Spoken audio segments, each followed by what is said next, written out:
super grateful to like be where I am. It's amazing. I just never really thought that I'd have any sort of like commercial success or anything like that. In the last 10 years, tech house has grown to become one of the biggest subgenres in all of EDM. Of all the artists that have gotten big during the rise of tech house, Odd Mob has stood out from the others, with his genre-blending music, unusual sounds, and a backing of the biggest artists in the scene. Although the rise of Odd Mob seems sudden, in this video we dive into the come-up of Odd Mob, starting from his unusual journey into music, when Odd Mob was once a duo, and how he almost gave up DJing when Dom Dolla saved his career. If you like this video, you might also like my other videos. If there is someone else you would like to see me cover, please comment down below.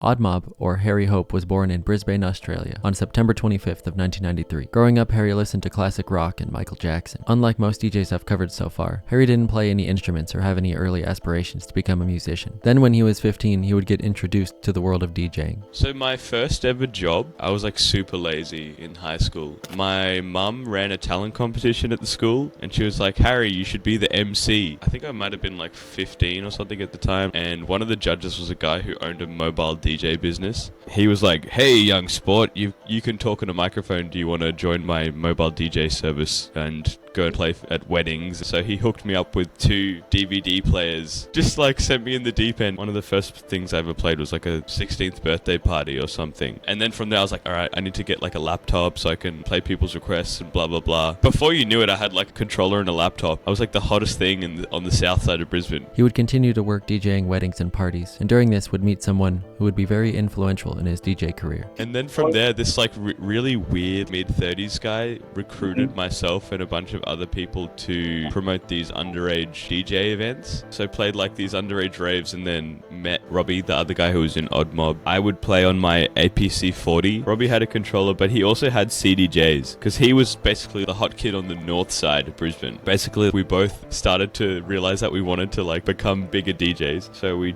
wanted to enter a competition to play at a nightclub. Basically, this competition we both tried to enter last minute, and the guy's like, I've only got one spot, so you can enter as a duo, but I'm literally making the poster right now, so you need to like have a duo name. Like start panicking. We were like using random name generators. So we came up with like Odd Squad. Odd Squad was taken, so we're like, okay, Odd Mob, and nothing really popped up. So that was that. While Robbie would focus on DJing, Harry would dive into the production and begin experimenting with creating his sound. I've done like heaps of different genres. In the early days, I was making heaps of trap, big room, future house, future bass, like even like drum and bass, like but early on in the days. Maybe that's helped a bit with like defining my own sound. I just like got better and better at production, and Robbie was like always more focused on like the DJ side. He would end up getting one of his first songs he ever finished producing on a small record label in Australia, Central Station Records. The second or third song I made like got signed. We had like some weird guy who ran events on the sunny coast, which is like 2 hours north of where I live. Yeah. Who was managing us for a bit, and somehow he sent the track that I made to this small label here called Central Station. Yeah.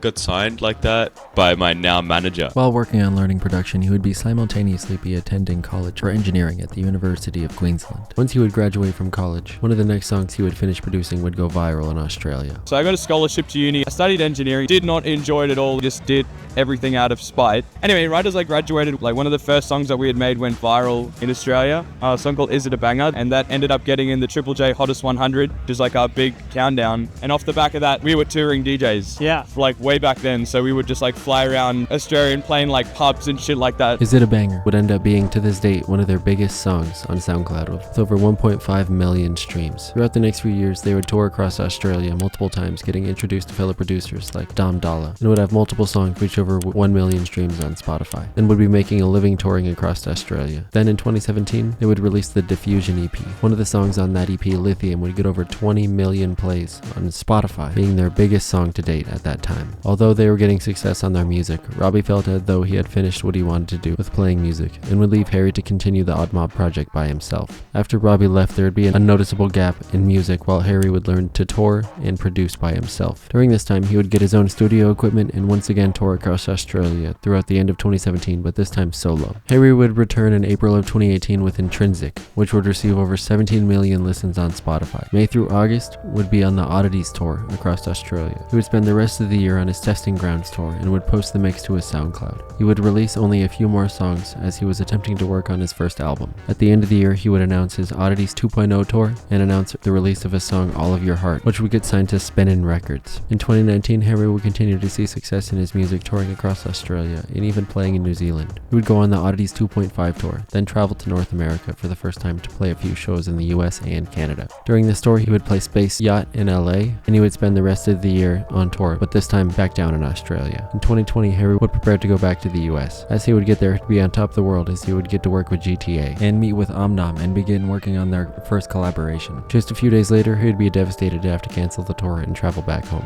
Lockdown would take a toll on Harry emotionally.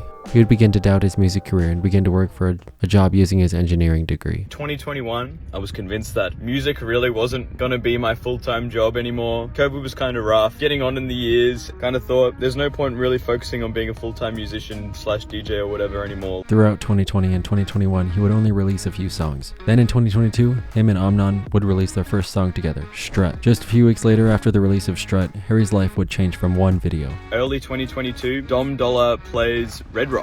Left to Right just so happens to be the song that is playing when it just starts snowing there in Denver. And it's the first drop where they turn on the fucking lasers. So, divine intervention, the fucking clip just goes viral. I'm hit up by all these other DJs asking for copies, and I'm genuinely convinced it's just because of that one Dom Dollar clip. Overnight, Harry would find his inbox flooded with opportunities to play music, and artists looking for a download of Left to Right. June, he had quit his job and began attempting to buckle down and produce better music. Just a month after locking himself in the studio, he'd be off on the Left to Right tour across Australia and New Zealand, and immediately back to the US. 2023, Harry would find himself fully motivated for the future and his music career. He would continue to tour in the US and Australia multiple times throughout the year, playing Coachella, EDC, and countless other shows at big festivals. When he would stay in LA, he would stay on the couch of Omnon. Together, they would continue to collaborate together frequently. One of the first times I came to LA, I went on Twitter and I was like, hey, does anybody want to work on music? Omnom was like one of the only people that said, hey, I'd love to work together. Here's my address. Here's a time. Come and meet me. We just cooked in his little like barn studio that he had at the time. But yeah, we just kind of became friends. COVID came around and we still like kept in touch. When I came back, I stayed at his house and we just cooked for ages. We just cooked tunes for like 4 weeks. Starting in March, they would begin to go back to back together. In August, they would release Bees. Their next collaboration would be released by Experts Only, a label owned by John Summit, who would play the unreleased track multiple times up to the release. Before they knew it, Losing Control would be played by just about everyone, and would reach over 35 million plays on Spotify alone, and hit #1 on the Beatport Top 10. They would collab again in November with Mind Awake, Body Asleep. At this point, all of Odd Mob's releases would be receiving over 1 million plays. He would release his next remix, but this one would be special to him. Fast forward to today, and I've just had a remix for Dom Dollar come out. Like an official remix. I feel like it was meant to be. I'm not really a superstitious person, but it just feels crazy that all of these amazing things have happened to me thanks to just one dude. That song would be his first release of 2024. Just a few weeks later, Odd Mob and Omnom would have a big announcement. With the release of All Day, All Night, they would announce their joint project together with Hyperbeam, and would be touring together as Hypermeme on top of their solo sets. During this announcement, Harry would be on tour in Australia. Throughout the spring and summer, he would be playing across the US and getting to play Beyond Wonderland, EDC, and Electric Forest as Hyperbeam. In May, he would get one of his bootlegs he uploaded to SoundCloud cleared that he never thought he would be able to release. I got an official release with Sean Paul. Over a year ago, I posted a bootleg on my SoundCloud called Bet Gizzy, which sampled Get Busy, obviously. So my manager starts to go through like the usual kind of paths that you would go for this kind of thing. He's contacting labels, he's talking to managers, all this kind of stuff, and basically everything is a dead end. Archie has this good idea, and he's thinking to himself, all right, Get Busy. It's owned by Atlantic Records. He goes around them and he reaches out to Atlantic's sub-label, their dance imprint called Big Beat. Anyway, luckily for us, the team at Big Beat actually liked it, and they said, you know, we can contact Sean's team, we can send it to him, but no promises. And luckily for us, he actually fucks with it. His 7-year-old son also hears it.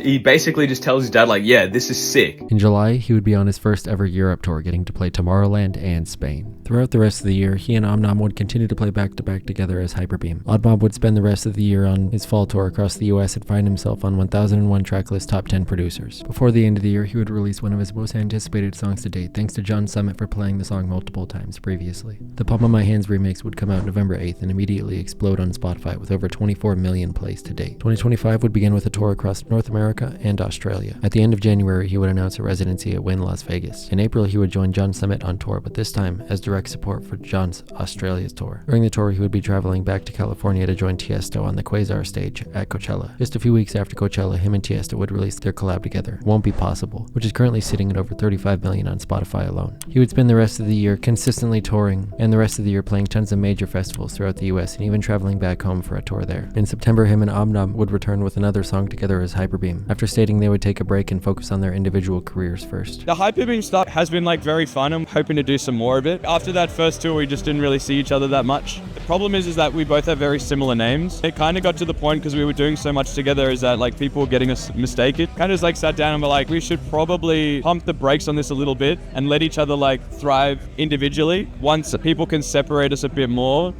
time to like grow as individual artists, and then hopefully we'll do more Hyperbeam stuff. In November, they would release another single together with Coming Up. This is another sample both of them wouldn't believe they got cleared. He would spend New Year's playing multiple shows, traveling to Arizona and multiple other venues. He'd begin 2026 with a US tour, announcing his renewed residency at Wynn Las Vegas, and begin teasing his new release. This song would mark Oddmob's return to melodic music, stating his sad reason for why he stopped making it. The reason I stopped making melodic music and the reason I'm coming back. I used to write melodic tunes a fair bit, kind of just became the shitty offbeat bass tech house guy. Back in 2019, my mum sadly passed away quite suddenly from pancreatic cancer. Didn't really know how to process my emotions back then. I think I kind of buried a lot of it. And then, as we all know, COVID came around shortly after that. Had to cancel my America tour. And then sadly, shortly after that, both of my aunties passed away from cancer also. So basically, like, as a result of all this, anytime I tried to write anything with any sort of substance, it just ended up being just so lo-fi, melancholy, depressing music. Fast forward to last year,